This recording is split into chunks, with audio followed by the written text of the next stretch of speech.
Bonjour, à quoi ça sert un DAF à temps partagé dans une petite entreprise? Plutôt que de me lancer dans des longues explications, je vais vous raconter l'histoire de Pierre. Pierre que j'ai rencontré il y a quelques années. Pierre est un chef d'entreprise heureux. Il a une super idée, c'est un excellent commercial, il a créé sa boîte donc 5 ans plus tôt, et depuis 5 ans, son entreprise connaît une forte croissance avec toujours une très bonne rentabilité. Pourtant, chaque année au mois de décembre, c'est le même problème. Pierre connaît une crise de trésorerie. Quand je le rencontre, ils sont 5 dans l'équipe. Il y a Pierre, il y a son assistante et il y a 3 commerciaux. À la fin de l'année, il verse des primes généreuses et largement méritées à ses commerciaux. Et au mois de janvier, il connaît une crise de trésorerie il a asséché sa trésorerie en payant des doubles salaires avec les primes, voire plus. Et au mois de janvier, il doit payer les charges URSSAF mensuelles et les charges de retraite trimestrielles qui lui coûte relativement cher, et là, il est coincé au niveau trésorerie. Et il ne comprend pas, puisque quand son expert comptable établit son bilan, le bilan est toujours positif, largement positif. Donc je discute avec Pierre, je pense en premier lieu à un problème de gestion besoin en fonds de roulement, mais en fait, c'est pas du tout ça, puisque en fait, Pierre facture des abonnements, et des abonnements qui sont facturés avec 1 an d'avance. Donc même si le client paye avec 1, 2, voire 3 mois de retard, c'est pas si grave que ça, puisqu'il a encore 9, 10, voire 11 mois de chiffre d'affaires facturé d'avance. Et là, je demande à Pierre comment il transmet les éléments de chiffre d'affaires à son expert comptable.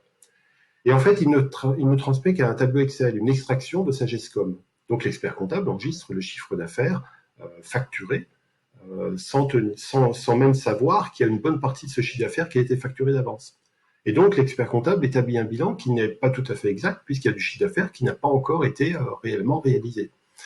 Donc, qu'est-ce qu'on a fait? On a mis en place 2 choses. Premièrement, un tableau qui permet de mesurer le montant du chiffre d'affaires facturé d'avance à la fin de chaque mois. Ça, c'était vraiment important. Et là, on a trouvé effectivement un gap très important. Le deuxième, c'est un tableau de bord mensuel sur la base d'un budget annuel. On regardait chaque mois quel était le chiffre d'affaires réellement réalisé hors travaux facturés d'avance au cours du mois, et on mettait en face les charges de l'entreprise, qui étaient relativement simples, c'était du salaire, des charges sociales, et puis quelques charges fixes de loyer, de frais de déplacement pour schématiser.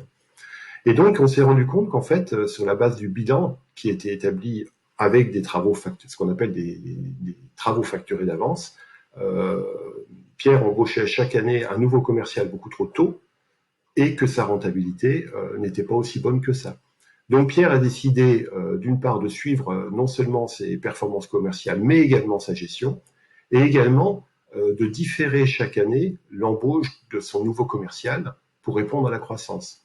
Il a fait une réunion avec ses commerciaux, il leur a expliqué la situation, il leur a expliqué également que tant qu'on était en forte croissance, ça passait, mais que si un jour il y avait une stagnation, voire une décroissance des chiffres d'affaires, et ça s'est réalisé cette année avec le Covid-19, et il n'est pas le seul, si jamais ça devait arriver, l'entreprise risquait de se casser la figure, tout simplement. Les commerciaux ont parfaitement compris, les nouveaux objectifs ont été fixés, et grâce à ce tableau de suivi, tableau de bord de suivi de gestion, Pierre a pu rattraper dans son bilan les charges qu'il avait, les travaux qu'il avait facturés d'avance. Donc tout ce qu'il avait facturé d'avance a été mis dans le bilan. Et 2 ans plus tard, Pierre a retrouvé une bonne rentabilité, et sa crise de trésorerie annuelle du mois de décembre ou du mois de janvier, il ne l'a plus connue. Et donc maintenant, aujourd'hui, Pierre n'est plus inquiet face à l'avenir, et il a passé la crise du Covid-19 sans aucun problème.